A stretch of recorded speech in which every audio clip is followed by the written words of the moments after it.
So the question is, find the area bounded by x squared plus y squared is less than or equal to 9, and x squared plus y squared minus 10x is less than or equal to 9.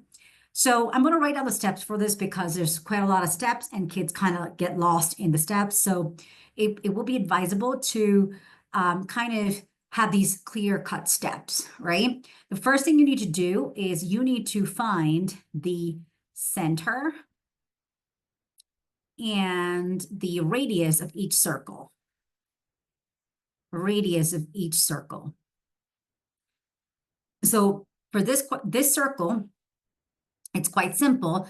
I'm going to quickly go over, the standard form of a circle. So, the standard form of the equation of a circle is x minus h the whole squared plus y minus k the whole squared is equal to r squared, where your center is h comma k and your radius is just your r, right?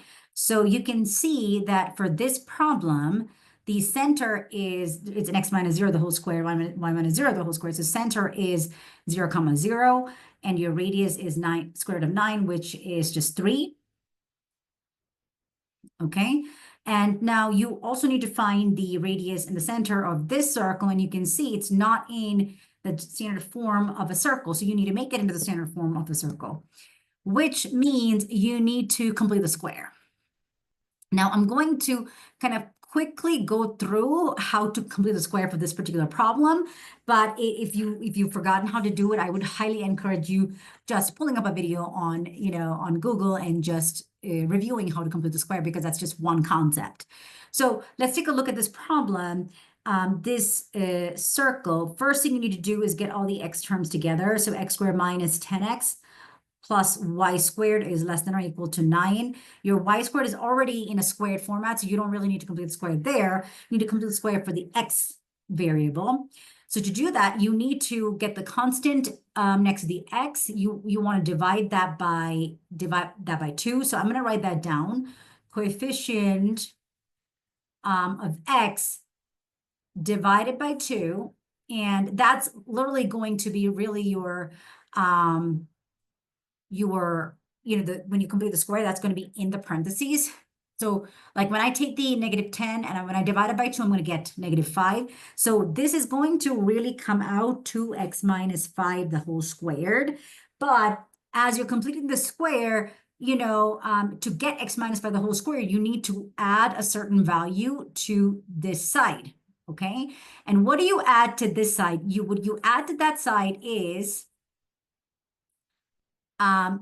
the coefficient divided by 2, which is -10 divided by 2, which is -5 here. And you got to square that value. So -5 squared is just 25. So you got to add it to this side of the equation. If you're adding it to one side of the equation, you got to add it to the other side of the equation. Correct? So that means this now is going to change to the coefficient divided by 2, x plus the coefficient divided by 2 squared. So it'll be x minus 5 the whole squared plus y squared is less than or equal to, this is going to be an ugly radius, but it's 34. So now you can see that the center for this circle is going to be, I'm just going to write it here so we have everything in the same spot. So center here is 5 comma 0. And your radius is squared. This is r squared, so your radius is going to be root 34. Okay, awesome. So that's the very first step. You need to find the center and radius of each circle. The next thing you got to do is you need to find the intersection points. You got to find where these circles intersect. Okay, so you got to find the intersection points. And how can you find that? By setting them equal to each other. Okay, so if you look here, this one's a little easy. I mean, you would have done x squared plus y squared minus 9 is equal to 0, x squared plus y squared minus 10x minus 9 equal to 0, and set them equal to each other. But here, you don't even have to have that step because both of these is equal to 9. So if both of them are equal to 9, then you know that x squared plus y squared must be equal to x squared plus y squared minus 10x. So we can set those things equal to each other to find your intersection points, okay? So we are going to set our x squared plus y squared equal to this thing, which is x squared plus y squared minus 10x. And so what's going to happen, you subtract the x squared from both sides, subtract the y squared from both sides, you're going to get x to be 0. And if x is 0, in order to find where the circles meet, the y values where the circles meet, you need to plug in that 0 into any one of these equations, right? So if you plug it into, to make it easy, if you plug it into this equation, I know this is an inequality, but there's also an equation in it.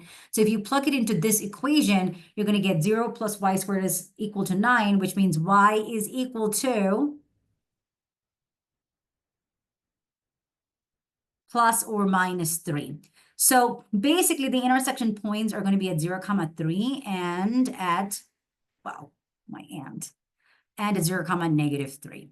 Okay, so that's your second step. Now, your third step is to graph the circles, with the correct centers. The radii need to be correct, and the intersection points. So let's go ahead and do that. It's not going to be that beautiful because I'm drawing on my screen here, but we'll get it. Okay, so my first circle was 0, 0 with radius 3. So let me just go ahead and create that. Center is at the origin, and radius 1, 2, 3 up, 1, 2, 3, 1, 2, 3, 1, 2, 3. And so your circle kind of goes, oh my God.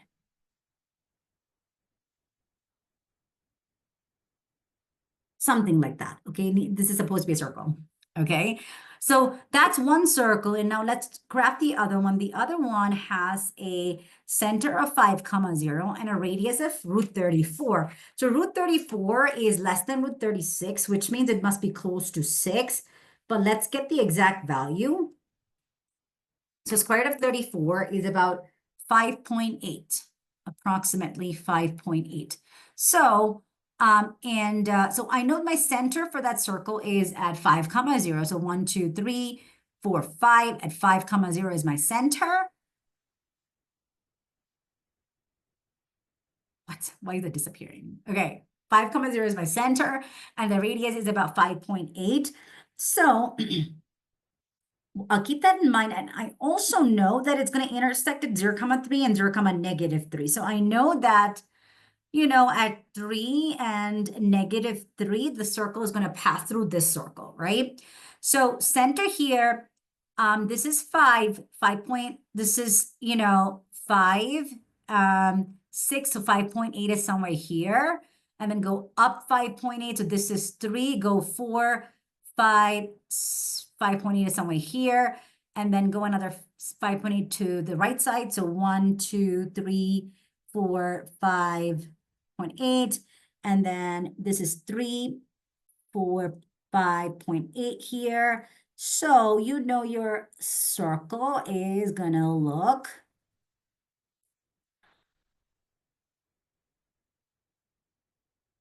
like that. Okay, it's gonna look like that. Great. So we've drawn the circles now.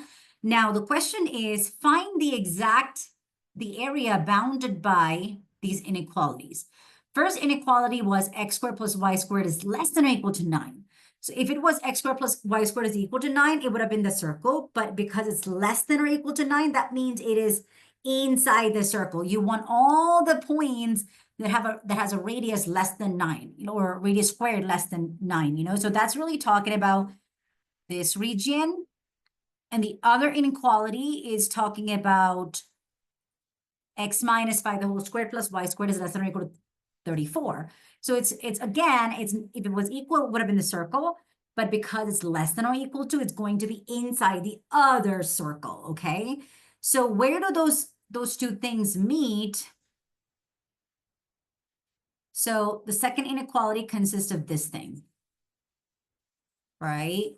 So where do those things meet? Those things, both of those inequalities collide inside over here. So I'm just going to take this off and take this off.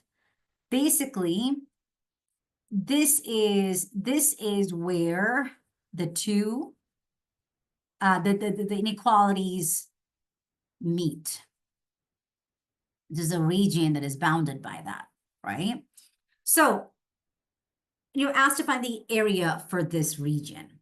Now, for most of these questions where you have two circles, you're going to end up having a semicircle. So required area is going to be almost always, for these kind of questions, a semicircle. So you can see a semicircle. This is your semicircle. Yeah. I'm going to color it with a different color now.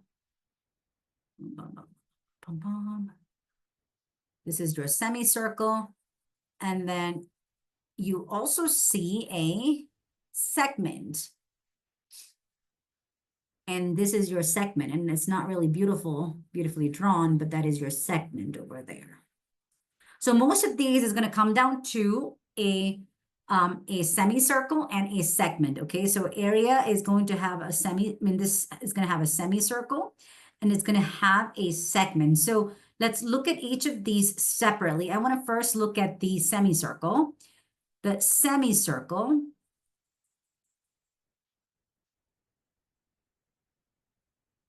so the semicircle, you want to identify which circle it's a part of, and that's pretty clear, right? This is part of, the semicircle is part of the small circle. And we know that the small circle had a radius of 3. So semicircle's area, then that means would be pi r squared area of the full circle. So pi times 3 squared is the area of the full circle, and divide that by 2. So it's going to be 9/2 pi.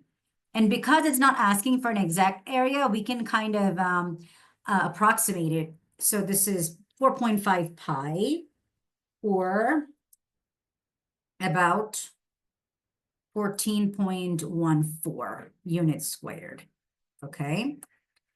Now, that's the easy one. The second part is your segment. So your segment, you can see is this segment. First thing you got to recognize is you got to figure out what is that segment, what circle is that segment part of? Is it part of the smaller circle, or is it part of the bigger circle? You have to remember, a segment is always when you have a sector, and when you subtract the triangle inside the sector, whatever you get is your circle, right? Is your segment. So here you can see this segment is formed by, is in the big circle, right? Because it's not really part of the smaller circle. It's part of the big circle. So you need to always, for these to find your area of the segment, you need to kind of like visualize it by drawing the radii to the center like this.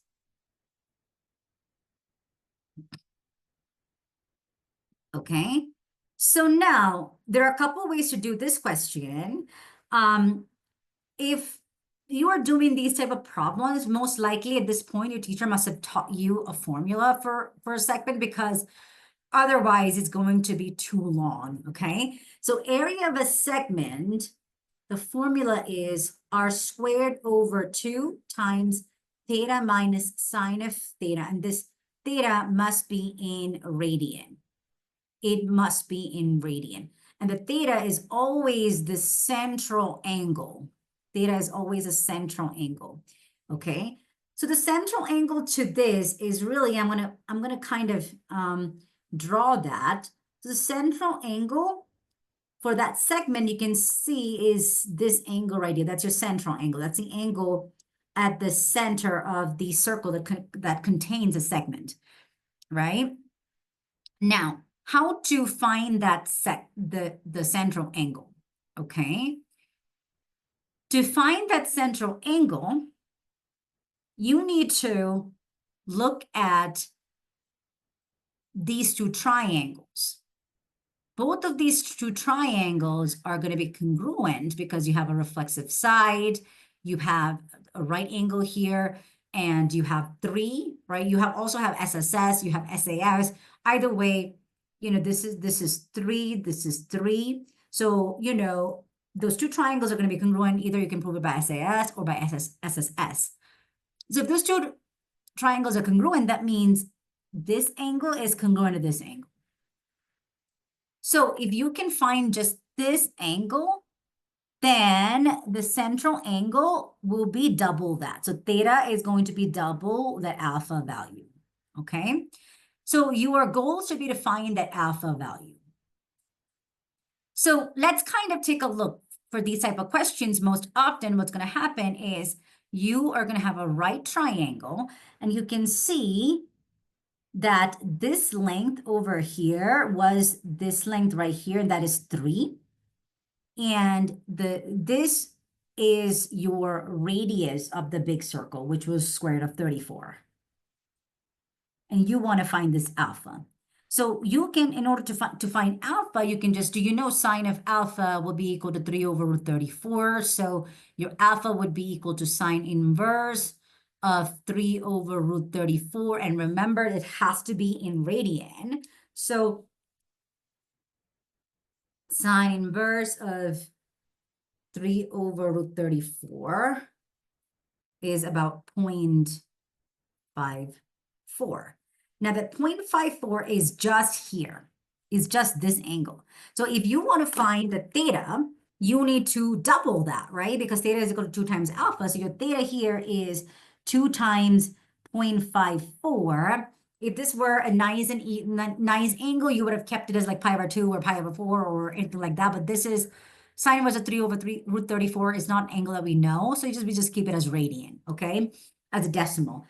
So you take that 0.54, double it, and you're going to get your theta as 1.08, okay? So let's plug everything into this formula. The radius of the circle that has a segment was root 34. So it'll be root 34 squared divided by 2, and then times your theta is 1.08 minus sine of 1.08. And then that's going to give you, it's going to be ugly. So 34 divided by 2 is 17 times 1.08 minus, I'm going to make sure my mode is in radian. Yes, it is. So 1.08 minus sine of 1.08. So I'm getting for this 3.3667 units squared. So this is just your segment. But to find your required area, you got to add the segment area to your semicircle area. So basically, we need to add, this is your semicircle area. This is your segment area. So you add the two together.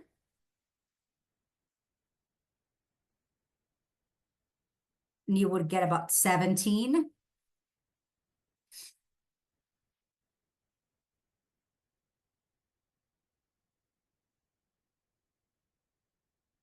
$17.5 units squared. Okay, that's all became kind of squished up here, but that is your answer. Okay, so hope you enjoyed that video and hope that was helpful. Stay tuned for more videos in the future.